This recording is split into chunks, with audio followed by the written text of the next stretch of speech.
All right, welcome everybody to the April meeting of Fire Safe San Mateo County.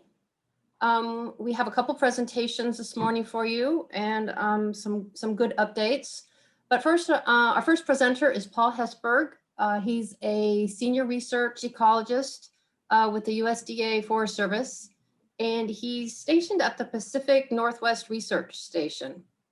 Paul holds a PhD from Oregon State University, and he's a courtesy professor for the University of Washington, the School of Environment and Forest Science, and also Oregon State, the College of Forestry. Paul's research explores wildfire and climate change effects on the forest dynamics and resilient landscape conditions, and their resolve as the climate shifts and the ecology of the forest reburning. So I personally am ecstatic to have Paul speak and very intrigued with his research and so happy that he could take the time to present this morning to Fire Safe. So Paul, I'd like you to take it over and explain to us what's happening with our forests. What's happening? Well, thanks for the introduction, Denise, and thanks for the invitation to speak to you this morning. I'm excited about this opportunity. Just a little bit about moi. Over the last 4 decades, I've been studying changes in Western landscapes from the early 20th to the early 21st century, and then translating how those changes have influenced major disturbance processes like insect outbreaks, bark beetles, defoliators, and changes in forest pathogens and their dynamics. And then I shifted into looking at how wildfire regimes have been influenced, how do attributes of forests and woodlands drive changes in fire behavior. So I'm going to tell you a little story about that today, and I look forward to the Q&A. Before I begin, what I want to do is show you what I think are some pretty dramatic photos of change in the West. And these are Osborne panoramas in black and white on the top, and they represent photos from the 1930s. And then the early 21st century is typically in color on the bottom. And what I really want you to see in the panorama is the extent of change and sort of the nature of change. These are dry pine forest further up with Douglas fir. And you can see how in the top photo, a landscape dominated by grass has now become a landscape dominated by forest. This has occurred in 100 years. Also see this in our oak woodlands as well. These kinds of transitions from grass domination to forest. A little further up the gradient, these are dry mixed conifer forest with moist mixed conifer in the valley bottoms and some of the north aspects. And here you can see how there used to be a strong topographic influence on the distribution of forest type, canopy cover, density, that sort of thing. And you can see how those south slopes, which are staring out at us in this view, have become filled in with trees. And one of the things you can see is that bark beetles and defoliators in this particular scene, if you can see my cursor, these are defoliation of the western spruce budworm and the Douglas fir that filled in. Douglas fir was not common to these slopes historically. Further up the hill, you can see how moist mixed conifer forest, dry mixed conifer on some of the drier aspects. You can see how a patchwork of variable forest successional patchwork that varied in canopy cover, density, size class has become this uniform landscape. And now you can see that mountain pine beetle and Douglas fir beetle are the major disturbance filling in the absence of fire in only a century. Still further up the hill, you can see that in the cold forests, fires were frequent in the cold forests. Some place was burning all the time. You can see how a patchwork of burned and recovering vegetations, this is a 120-degree panorama, so it actually bends the look down this Slate Peak scene. You can see how those areas have filled in with trees, and we've got this sort of continuous forest in the upper reaches. And below upper tree line, you can still see the same thing. You can see these copses or tree islands of subalpine species with wet and dry meadows actually dominating in the spaces in between. And you can see how that forest gave way to an area replete with high meadows to an area that's now got 100 to 1,000 times more trees in it. Here's a close-up of some of those changes. It's really dramatic. You can see evidence of wet meadows drying up, more wet meadows drying up, and then tree encroachment. And if you look at the ghost dead snag sticking up, these are mountain pine beetle and spruce beetle that are taking out conifers that are now just overgrown given the current moisture conditions. What changed?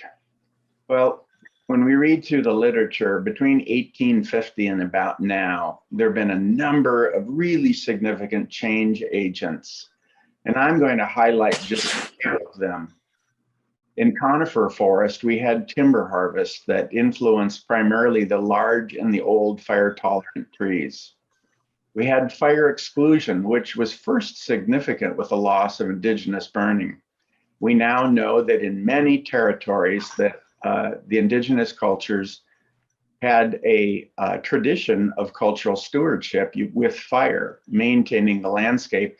And the primary effect of this was often sort of clipping the right tail of the really large fire sizes and the most severe fires by the intentional addition of fire in a really sophisticated manner, as it turns out. Domestic livestock grazing comes in the 1800s, and when we have the indigenous tribes marshaled onto Indian reservations in that 1850 to 1870 period, sort of depending on where you are, coupled with livestock grazing, cattle and sheep, and then the rapid development of the built environment, we see an awful lot of changes already happening in the 1800s, and you layer up in the early 20th century, we have a host of influences working. Now you layer on climate change in the 20th century, which we note to be quite significant in the latter part. The climate is warmer, it's drier, it's often windier, and these conditions are escalating.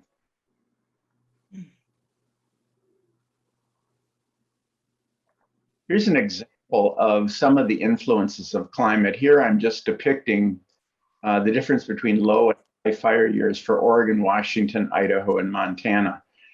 You can see here that when we have moisture, there's a limited water balance deficit. And by that I mean the actual evapotranspiration doesn't exceed the potential of the vegetation cover. You don't see much fire. Fuels don't cure out. Ignitions don't go away. Suppression actions are amazing. In the high fire years, actual evapotranspiration exceeds the potential of the vegetation cover. So fuels cure, live vegetation cures out. We typically see significant water deficit and big fires developing in those years. This comes from Littell paper from 2009. In addition to fire suppression, we also now see a signal of the climate in the period of fire suppression. In the early part of the, we see this is burned in hectares right here. And this is the period of interest. You can see in the early 20th century, up until about 1935, and if you recall, that's when the 10 a.m. rule, 34 and 35, it was adopted and became successful. And now you can see the decline in acres. And then we have this quiescent period of about 5 decades, half a century, where suppression is amazingly functional, really effective, and it was aided by a cooler, moister, more Pacific kind of climate, and burned area declines and it stays down. But all the while, trees are accumulating, fuel ladders are accumulating, and dead wood accumulating. Then you can see in about 1980, new studies in Western North America confirm that we see this area burn and increase, and the increases to the modern era go off the screen here. And all the while, we're actually throwing the book at fire suppression. We have more preparedness assets, more crews on the ground, more tankers, but area burn continues to climb because we're now in a warmer and a drier climate after 85.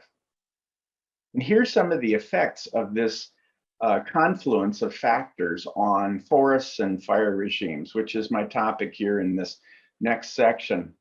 The dry forests and the dry woodlands, oak woodlands of all sorts in my country and in yours, used to have pretty frequent fire of low severity, and that recruited lower densities of trees, generally of the larger size classes. And this was common in the lower elevations and where there was a lot of intentional burning by indigenous folks in the pine forests and in the woodlands, oak woodlands, which are prized. For example, the black oak woodlands and tan oak were really important for collection of acorns and pest management on those acorns. And so you see frequent fires tend to reinforce low severity fire. And so whether they're hardwood or conifer woodlands, open spacing, clumpy and gappy distributions, and a lot of grassland interspersed. These are areas that are capable of forest, but because of recurrent fire, they're maintained in grasslands.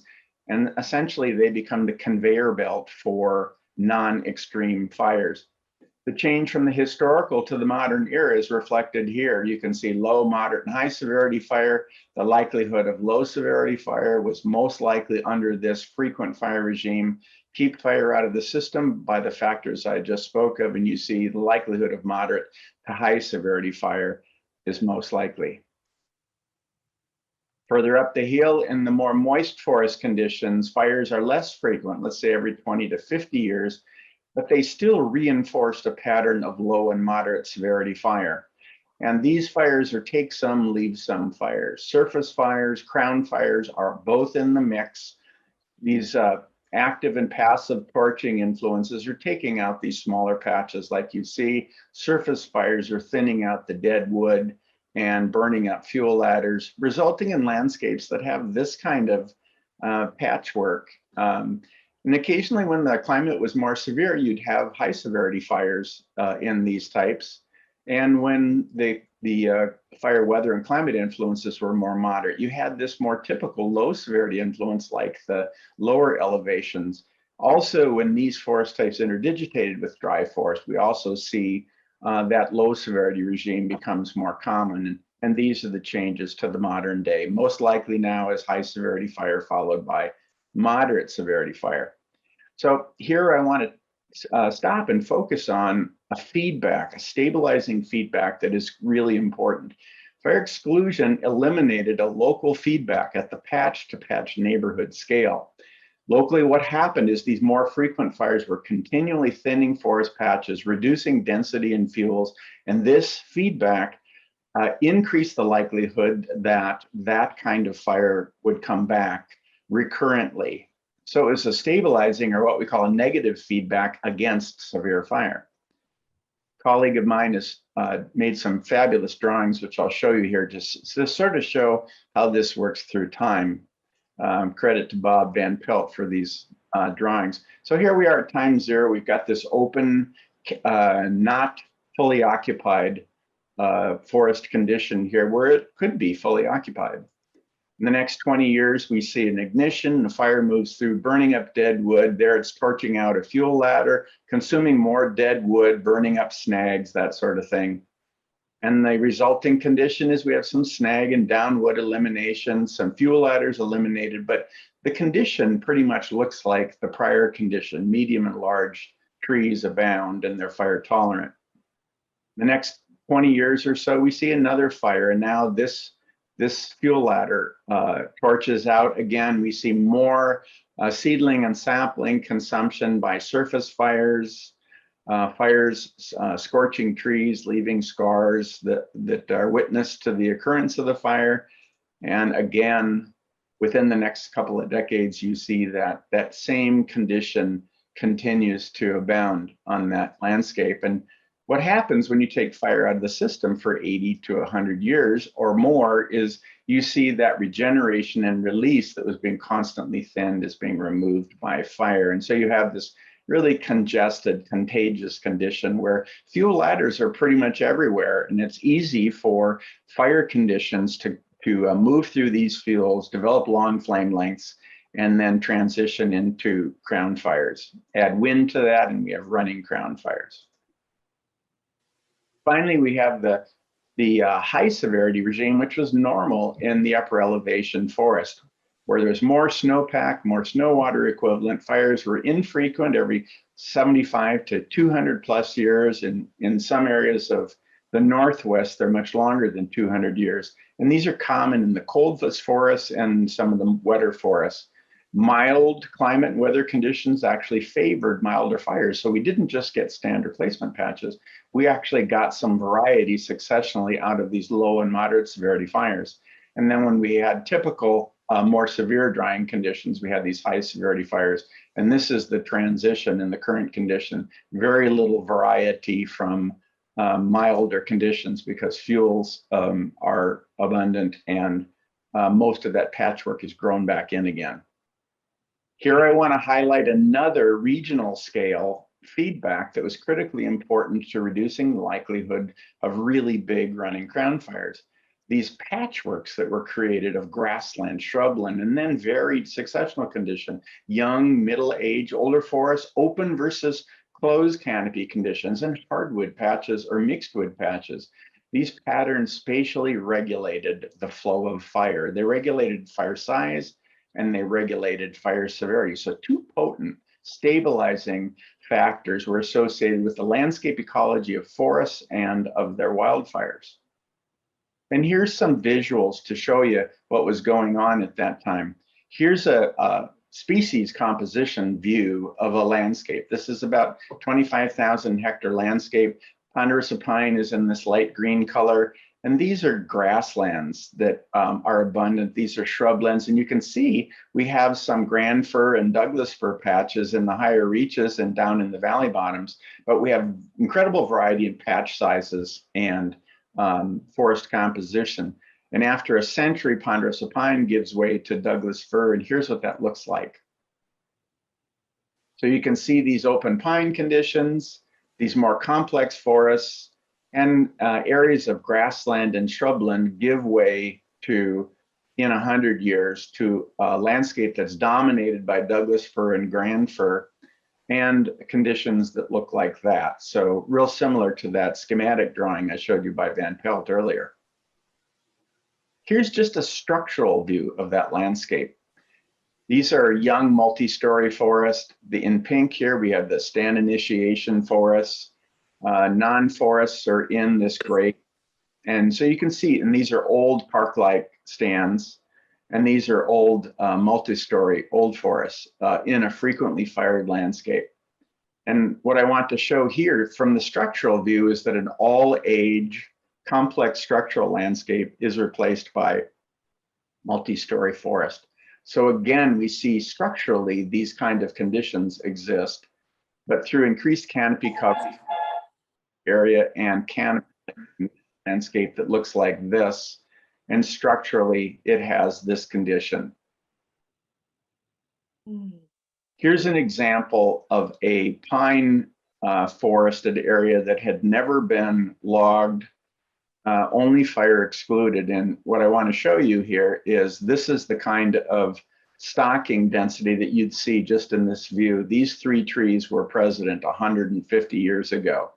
Nothing else was present in this stand, and everything that you see has grown in the interval between fires. And we see this in our oak woodlands, and we see it in our dry pine forests as well, and further on up the hill. Here I want to simply show you how changes in structure quantitatively account for changes in fuel loading, crown fire potential, and flame length. Hot colors mean long flames, high crown fire potential, high fuel loading. Cool colors indicate lower versions. And you don't even need to know what the structural names are. Just simply look and notice that there were vulnerable conditions, but they were spatially isolated on that landscape. So it was difficult for crown fires to obtain and spread from patch to patch. But you'd still see crown fires constrained by the structure of the forest. And here you can see, keeping fire out of the system, how change in the structural condition now accounts for change in fuel loading the likelihood of crown fire initiation and spread, and flame length. These conditions not only occur in individual watersheds, but in adjacent watersheds. So when fires get up and go, they can go for a very long distance because these changes are widespread and they're well connected. This had an influence on insects, a great variety of them. I'm just going to use one example here. This is the mountain pine beetle, but it applies to beetles in ponderosa and Jeffrey pine, beetles in Douglas fir, Engelmann spruce, and true firs. So we see the hallmarks, the signs and symptoms of a beetle. Obviously, they're not that big, but they look pretty amazing when you crank them up on an electron micrograph, don't they? Here's a mass attack on a pine.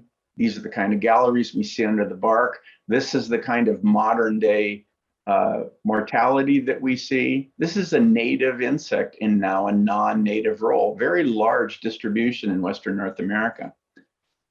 And here's what's really changed. This is our landscape again. And here you can see how vulnerable areas existed in the early 20th century, but now they're next to other vulnerable areas. So outbreaks can grow and become very large, like you see in that photo, because essentially the patchwork is filled in with more of these host types and they're better connected, what we call a contagious landscape.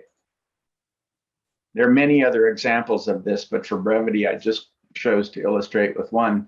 Non-forest, we've also learned, this is a new area of research in our laboratory. We were wondering why we saw so much non-forest on the historical landscape, what might be its role.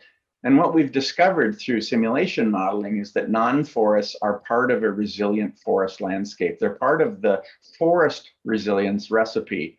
This is a look just for fun on our west side in our coast range in hemlock and Douglas fir, moist, high rainfall environments.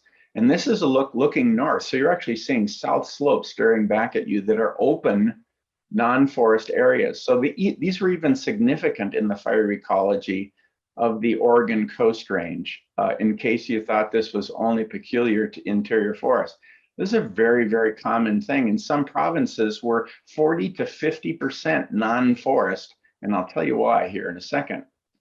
So non-forest conditions, that's just sort of a summary word for bare ground after fires that have recently burned. They're wet and dry meadows, shrublands, savannas, new stand initiation forest, but mostly grass and shrubs in the understory because there's not much tree cover. And so these are driven by grass and shrub fuel beds, primarily when fires occur. And you get mixes of these. These states, they will persist for tens to hundreds of years because they're often maintained by recurrent fire.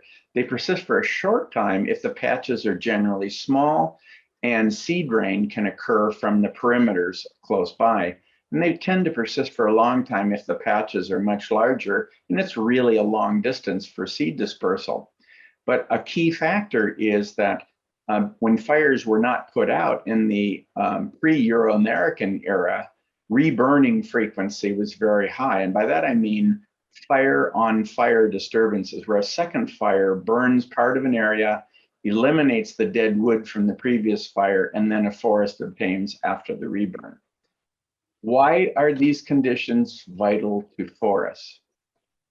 We find we've now reconstructed 7 large provinces, and what we found is that non-forests are nearly as abundant as forest. Very often. And in some provinces, like the Upper Klamath country, forests are actually less abundant than the non-forest conditions. What we find through simulation is there's an interplay between ignition frequency, fire weather, forest area with high canopy cover. There's a tug of war, if you will, to say it simply, between factors that are growing forests and factors that are removing them with disturbance. And what that basically means is provinces vary in how much potential energy they can store as tree cover, because tree cover provides a lot of fuel, and there's a tremendous energy release from that. And so non-forest becomes this benign fire delivery system that is the result of this tug of war between forests growing and disturbances removing them. And the amount of non-forest is in flux with changes in the climate and in the fire weather. This gives us key insights about what can happen with climate change.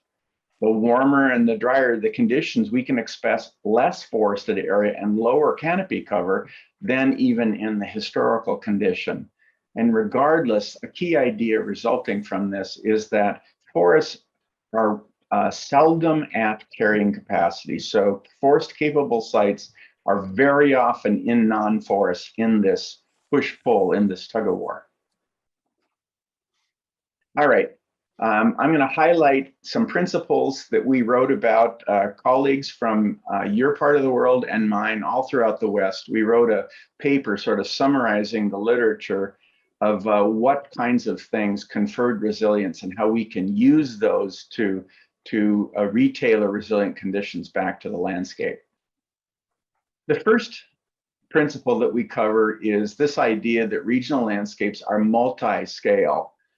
Tree, clump, and gap patterns within patches live inside or nest inside of forest successional patchworks of early, middle-aged, late, old, recently regenerated, and these live inside of broad life form patchworks of grassland, shrubland, sparse woodland, and savanna, and so forth, rock, water, and ice.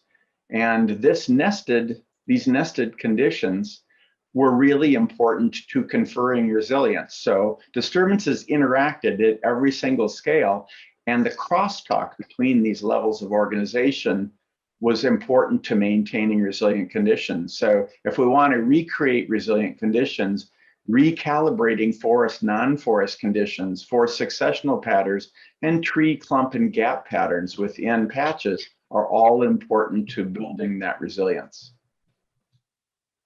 We find that topography provides a natural template for adapting vegetation and habitat conditions. And topography plays different roles geographically from place to place. So you need to learn how topography provides influence where you are. Here's a visualization of valley bottom, ridge top, north and south aspect topographies. And we see in Oregon, Washington, Idaho, and Montana, for example, and also in Northern California, that these topographic conditions are useful to determining how forest structure and composition was arrayed. And we can use them to retailor more characteristic conditions back to the landscape. We find that fire, forest successional patchworks, and climate are the engine that drives this ecosystem. Whether you're in a forest or you're in a woodland or you're in chaparral or a grassland. And so recreating these multi-scale supportive life form and forest or woodland successional patterns is a key to rebuilding the fire regime, essentially driving it backwards in this way to this more varied patch size distribution. And then that will allow climate to adapt these patterns. As it moderates, we'll see more forest, more canopy cover. As it's less moderate or intemperate, we'll see that more open canopy conditions will obtain and so forth. We found that predictable patch size distributions of various conditions are really important. And oddly, we published in a book chapter in this book right here, Landscape Ecology of Fire, that patch size distributions actually are in sync with these patch sizes of topographic patches. And so here's a look at what happened under fire suppression, how we decoupled patch size distributions. This is what they looked like by logarithmic bin size, so 10 to the 1, 10 hectares, 100 hectares, 1,000, 10,000, so forth. This is what the patch size distribution looked like. Very rarely did we see these really big ones. Take fire out of the system, these become much rarer. And now these larger patches, the grain of the landscape is being influenced by these bigger disturbances. And that tends to drive future disturbance regimes. So restoring these more typical patch size distributions is a big idea and one we need to work with. Widely distributed large and old trees, they provide a critical backbone to landscapes. They're climate and wildfire adapted, and they're a genetic legacy, a biological legacy, if you will. And harvesting went after most of the big fire-tolerant trees. Here you can see in this pine forest, but we did it in larch, Jeffrey pine, all sorts of landscapes that were on public lands.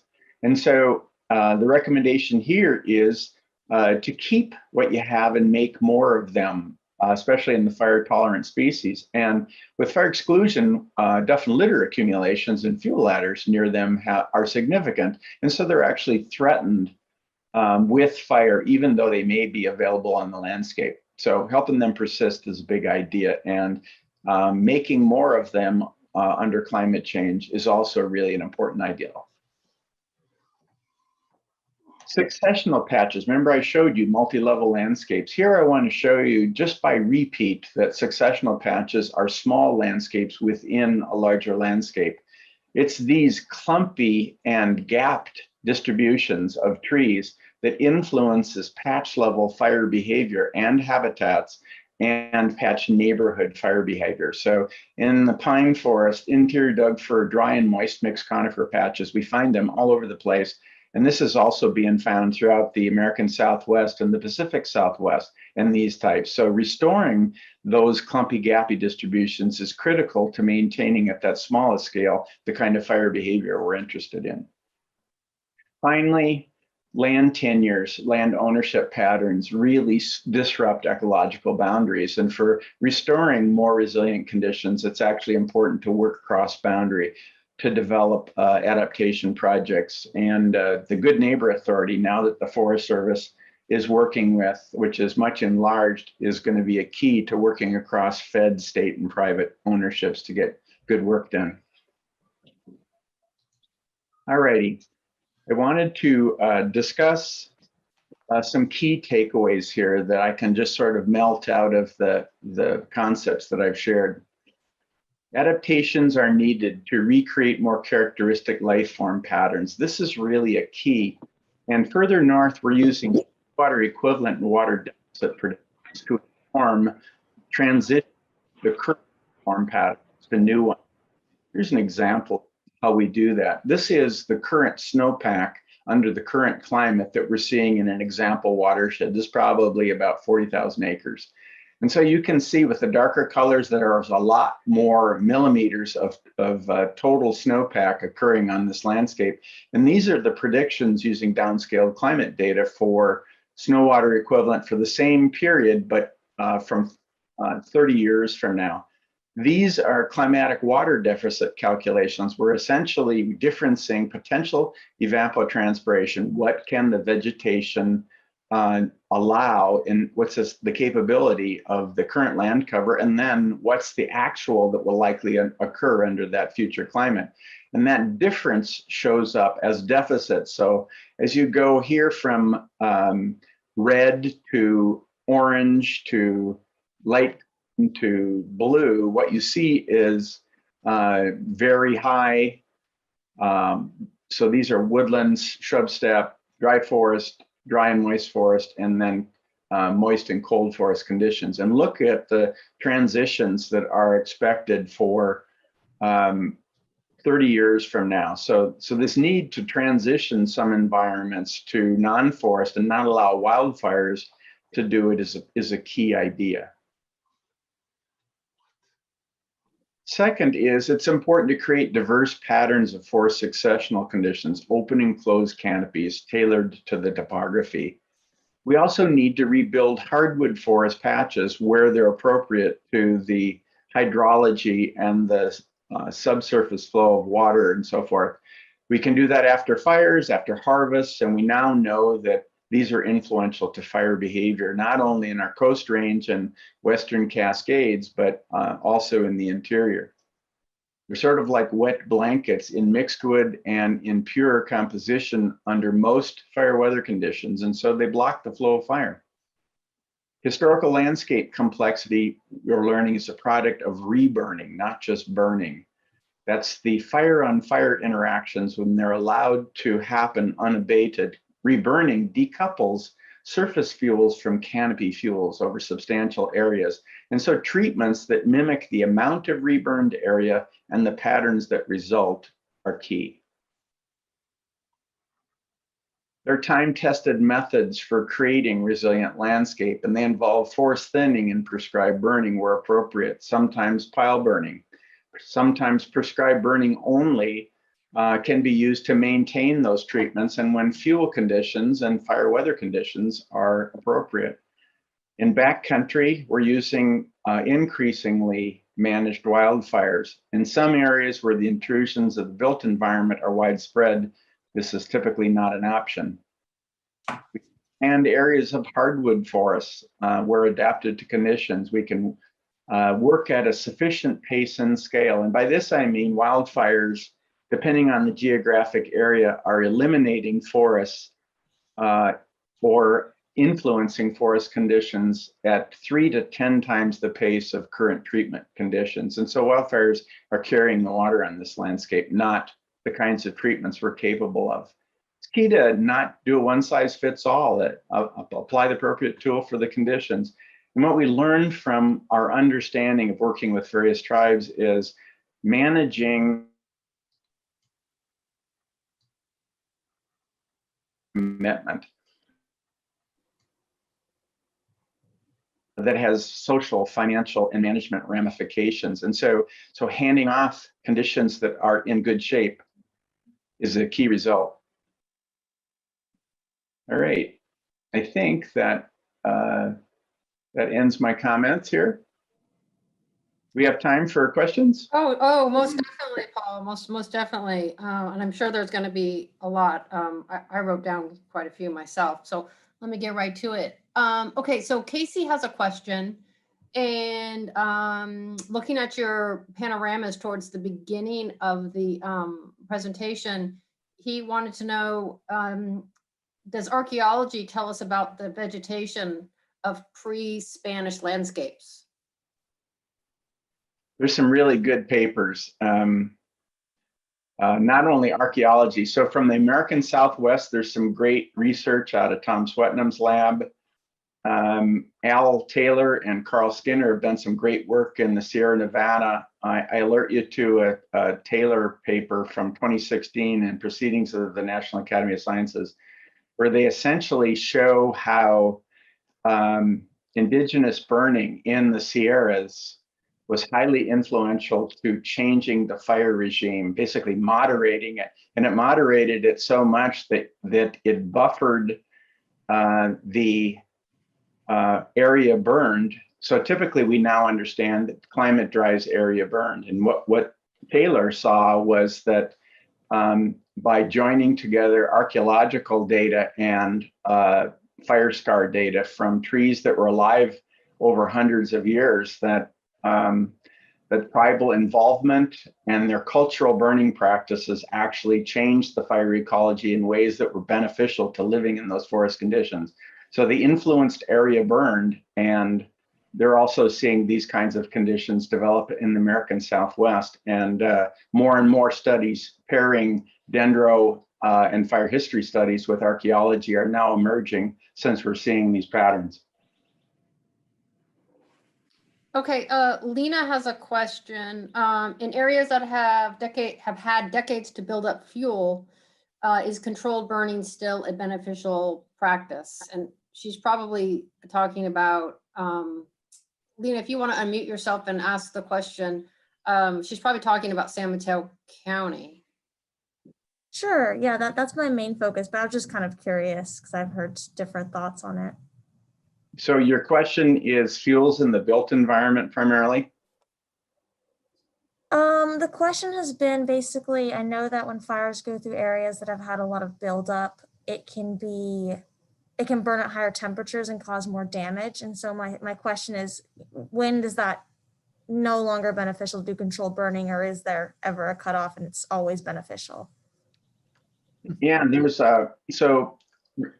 capable burn bosses and fire managers know the conditions under which they can meet prescription with the prescribed burn.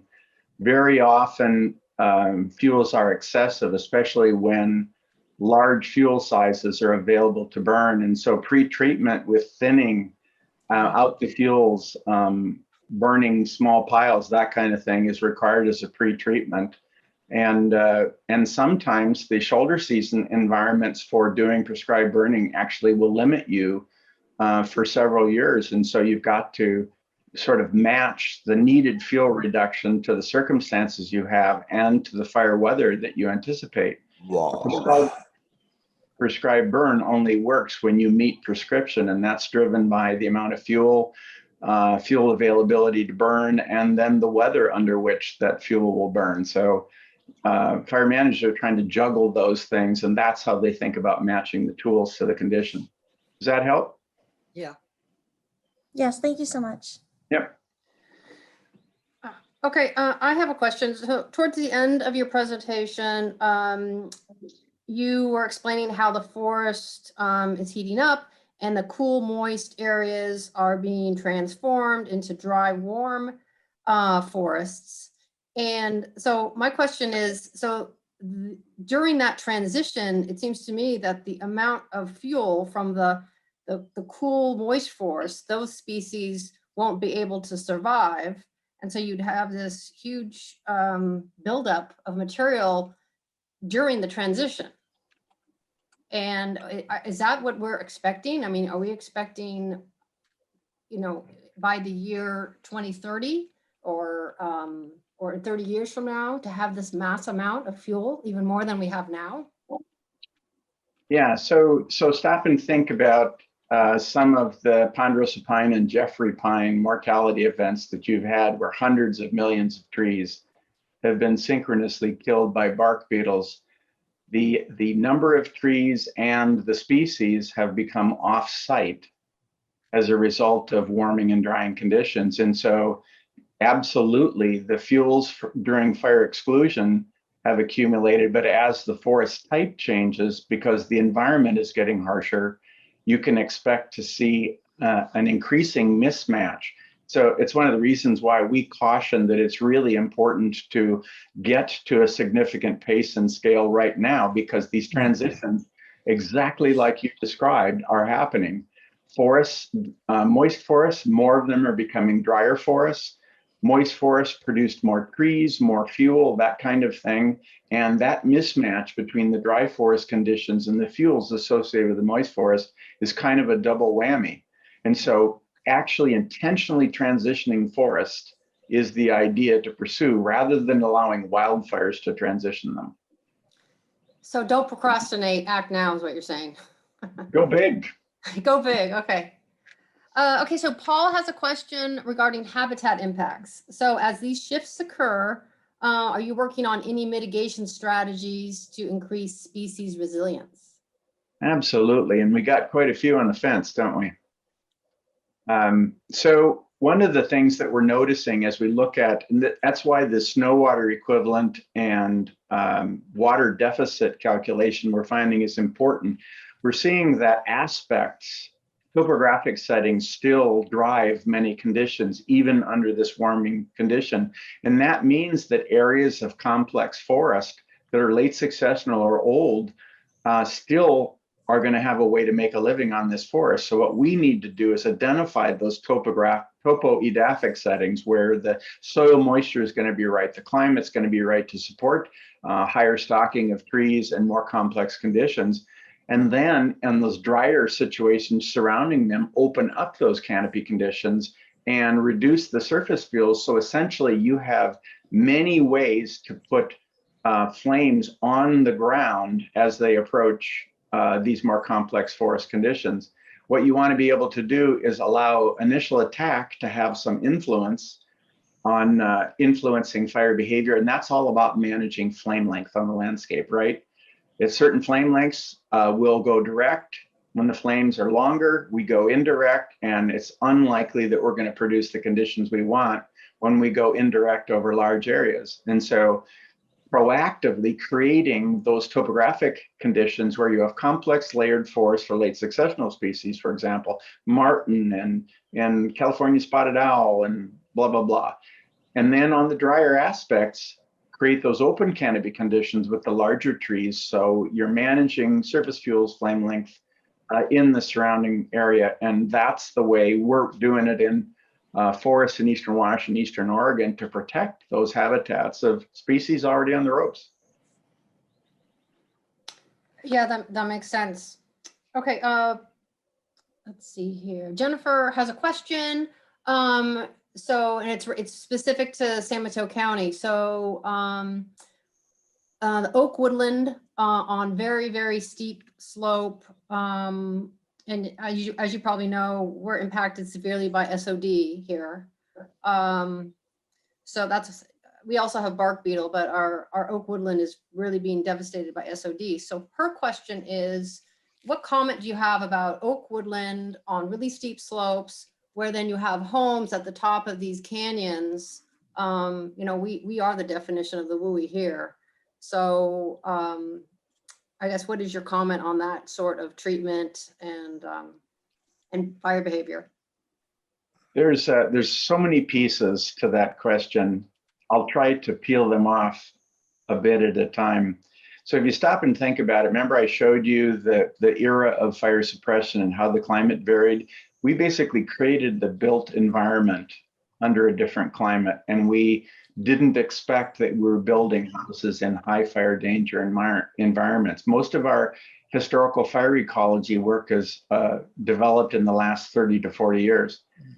And so we've allowed these conditions that were burned constantly because they can become so hazardous so quickly. And we're the first generations to not be burning these oak woodlands.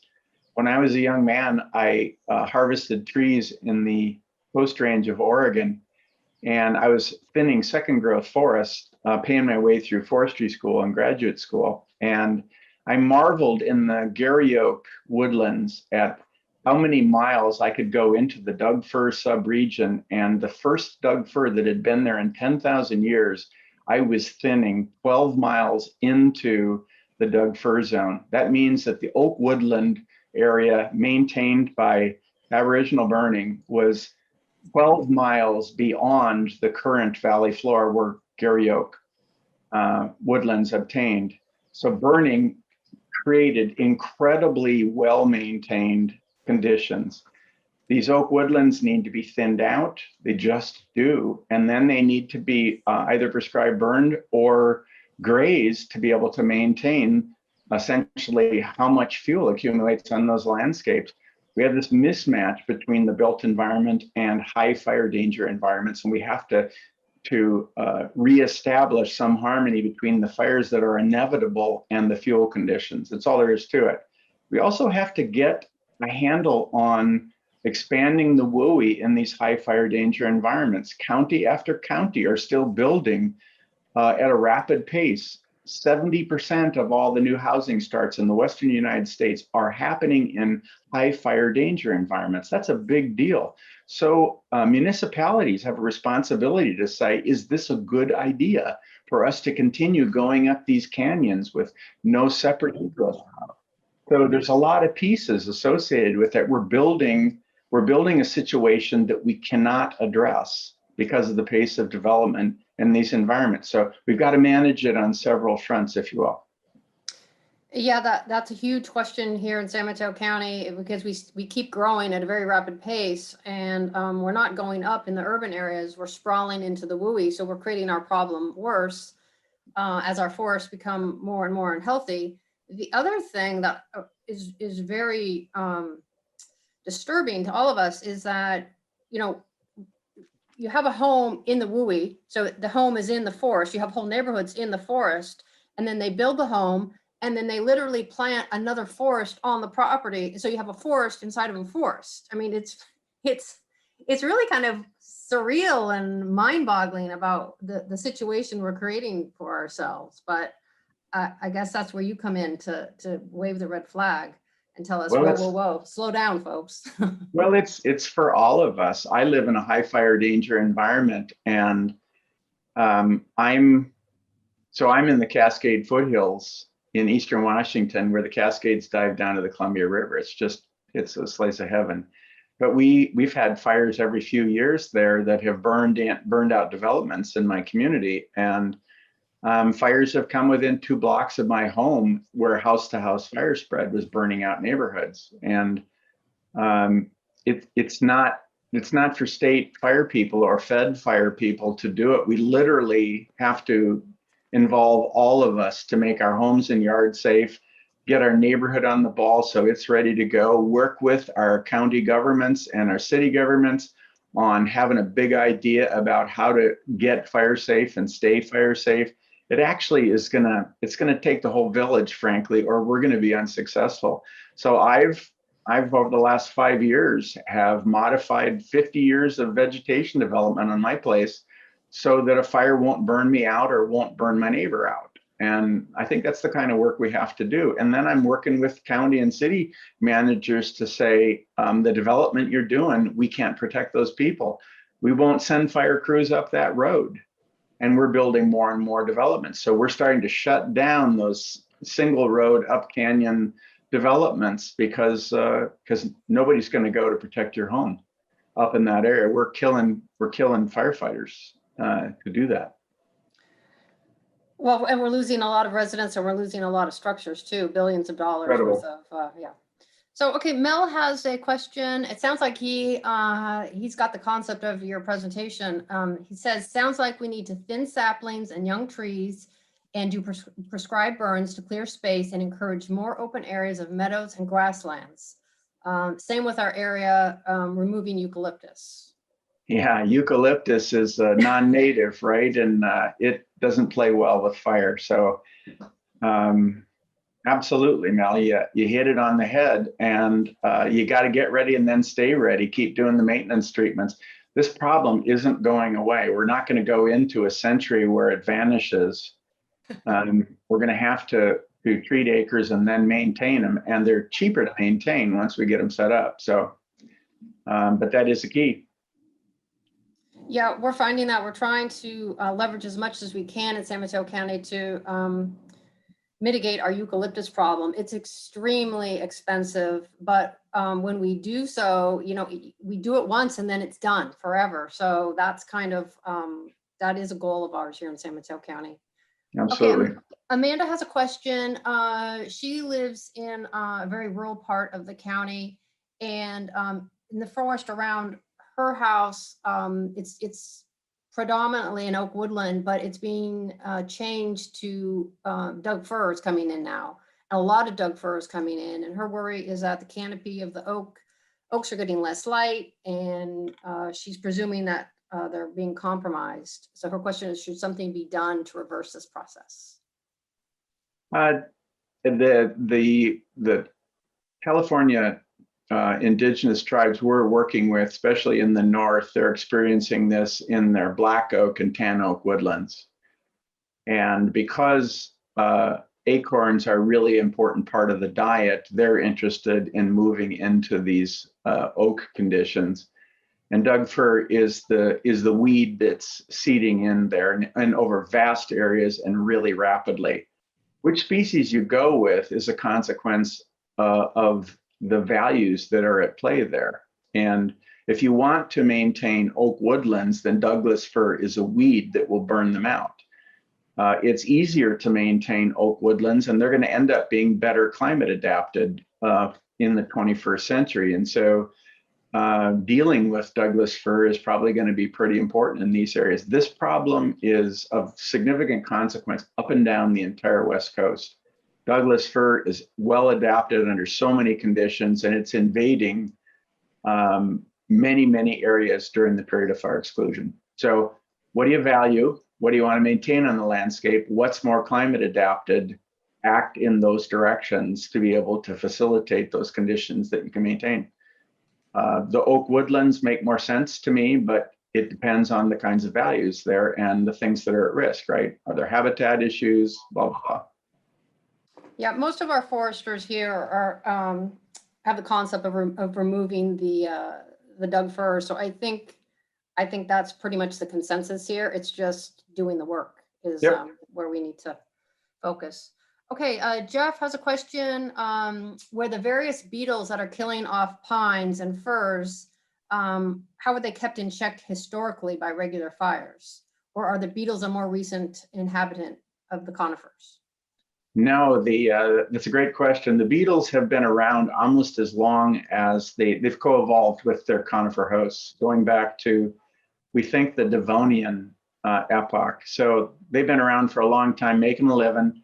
What's different is they're in a non-native role right after fire exclusion. More trees, more adjacent patches.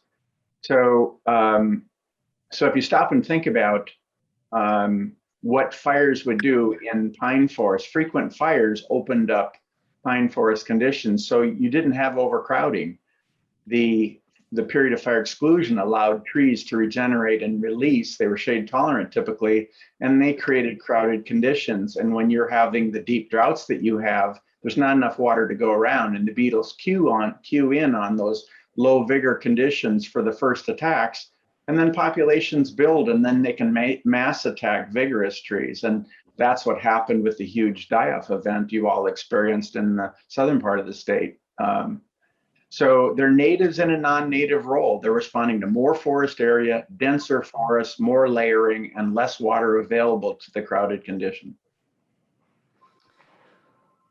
Nikki has a question about thinning our oak, so our oak woodland. So and our mixed evergreen habitat. So along our roadways, we're trying to focus on clearing the evacuation routes. And when we open up too much canopy, we have invasive broom, thistle, and other weedy invasives fill in. So do you have any mitigation remedies that could help us with that prescription? We're the noxious weeds and non-native plant intrusions are a big deal throughout the West, and they cannot be underestimated. In these kinds of conditions, we're trying to do the thinning work alongside of non-native plant invasion work as well. And the keys there are to try to not increase the area that's invaded. And then for the areas that are invaded, apply tried and true remedies to be able to knock out those populations. And sometimes that requires 2 or 3 different methods in combination to knock the population down and keep them maintained. It's a really tough problem, and it's not getting smaller under climate change. So the kind of work that needs to be done should be predicated on sound knowledge of what your noxious weed or non-native plant concerns are at the same time, and you got to hit them both. Mel has a question about the loss of our large grazing animals across the lands as part of the reduction of fuel, the fuel loads, the ladder fuels, and then the health of the soil and forest. So has any of your research conducted any studies on the loss of the grazing animals? I'm trying to figure out how to part out this question because there's a couple pieces here. So there's so much has changed, right? The domestic livestock grazing, cattle and sheep were introduced, and they're not native herbivores on that landscape, but they still can be really helpful. And in some communities, having sheep and goat herders grazing these areas, goats are amazing for eating everything from old shoes to Eurasian black raspberries. They'll eat absolutely anything. And so increasingly communities are trying to engage grazing that's well accomplished in some of these areas as part of the fuel reduction effort. Cattle and sheep grazing can be a super useful augmentation in controlling the fire situation if in fact herd management is done in a great way. We've learned an awful lot how to graze intelligently right now. A lot of it is about managing stubble height and imagining moving critters with the green up and not allowing to linger too long. And so essentially having range riders and people who are managing the grazing actively can produce a positive result. So it's a tool in the toolkit if it's managed well. In terms of the effects on soils, the biggest effects we're seeing on soils are coming from fires that burn too hot and severe. They're burning out the duff and litter layers, most of the organic residues, and in many places we're back down to parent material and soils without much organic residue, and we're having to rebuild. So restoring a more characteristic fire regime is a critical key to restoring the effect on soils associated with severity. So when we plan our fuel reduction projects, again, our forests and our problem has gotten so big, it's extremely expensive. And so money is always, you know, an issue for us. But as we plan these projects and, you know, determine the scope, if you had a choice, if we could only do, say, all the underbrush and maybe thin out some very small saplings versus just doing some of the thinning of the trees, how would you potentially, and this would be in the WUI, how would you potentially prioritize that? It's a really great question. I alert you to a paper done by Jim Agee and again Carl Skinner from 2005. It's in Forest Ecology and Management. And it talks about basic fire safe principles for the forest, and you can apply them incrementally. And the last thing that you would do, according to their paper, so when you're thinning out forests, you're managing fire behavior, things that drive flame length, energy release, fire line intensity, and fire rate of spread, and the probability of crown fire initiation and spread. And what they basically say is, you start on the ground and you deal with the surface fuels, and then you move into the fuel ladders that exist. When you've done that, you've broken the connection between the energy release from surface fuels and its ability to transition into the grounds. So essentially, they'll walk you through these fire safe principles that allow you to be able to think about. Probably. Hi. How to sequence the work. So it's a great set of ideas to apply to your thought process. And if you can afford to do the thinning, if you stop and think about it, takes crown fuels and it puts them on the ground. It relocates fuels. So if you're going to do the thinning, the follow-up slash burning is going to be ultra critical. In many conditions, if you don't follow up with the slash removal, you actually made it worse. So where you do thin, there's a 1-2 punch there.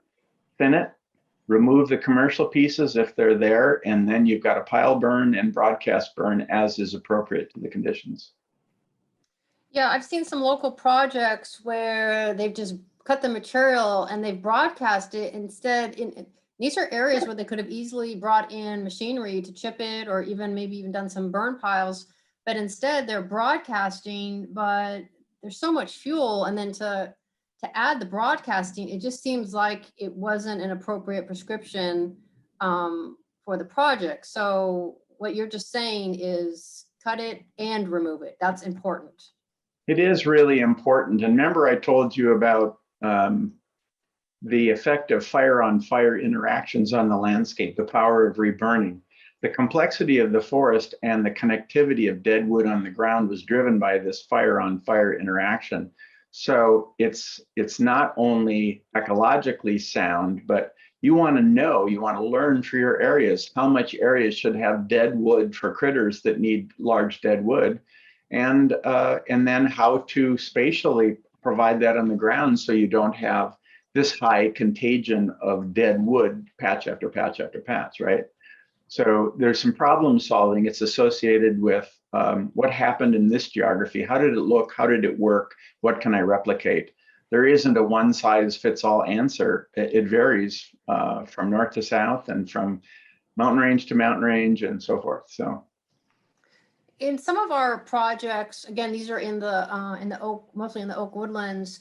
It's taking us, so we do the work, the majority of the year of the work, year 1, year 2, and then year 3, 4, 5, we're going back in and doing the maintenance on the, the things that come back that are unwanted.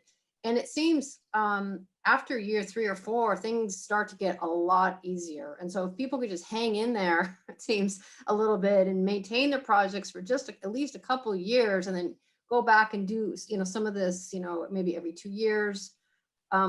What is your research on that, maintaining projects? we're finding out that the maintenance is critical, and the maintenance interval depends on the productivity of the environments you're managing, right? If they're really productive, then maintenance burns need to happen every 4 or 5 years. If they're much less productive, they become fuel limited and you can wait longer. And so an awful lot of it is observing how fuel conditions change, what's the rate of change, and that determines the application rate of the maintenance treatments. It'll vary from 3 to 5 years on the fast end to as much as 10 years for maintenance treatments that stick the landing, and it varies by veg type and productivity setting. And there are very qualified people around the West who can basically help you to provide that gauge. But the key is maintaining the treatments. That was the omission. Just have them think about it. We're the first generations of humans that stopped burning the West out of Earth.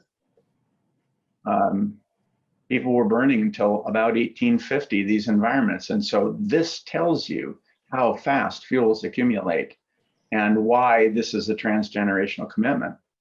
We hand off a prepared environment to the next group of folks, and they continue that work, and that's how we stay safe with fires. Well, I think people are ready for a change, and we're learning a lot from history of what they did, what worked, and I think we're looking back in time, and I see in San Mateo County how we want to start initiating those practices because they worked, and we know we're in trouble here. And we like you said, we need to pull all the tools in the toolbox need to come out, and we need to start working fast and hard. Yeah. So, Paul, I want to thank you for extremely enlightening presentation. You answered a lot of questions, and your research is so important. We'd like to have you back. Maybe set up a forum with maybe a weather researcher and pull it all together. Not that we want to scare anybody, but this is really scary stuff for a lot of us because we live, in the WUI. And so we know we all have skin in the game here.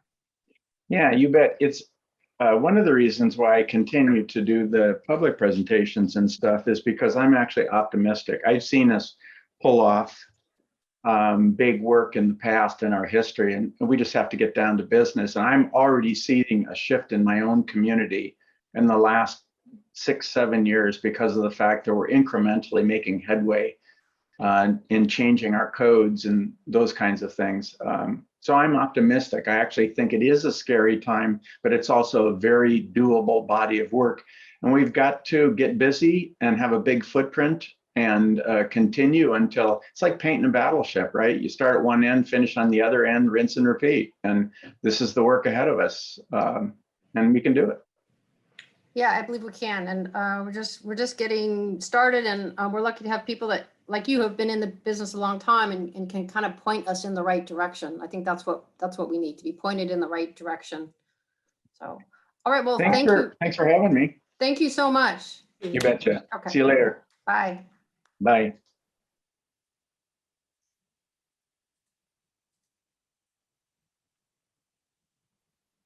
All right, well, that was super informative. I feel really lucky that we were able to get Dr. Hessburg here to present. I think he answered a lot of questions, and I think we got a lot of good information. And I think we have a great resource if we get stuck on a project in writing the scope or the prescription. We can maybe ask him, and I'll listen to the recording and all the different articles that he mentioned. I'll try to pull that out. So.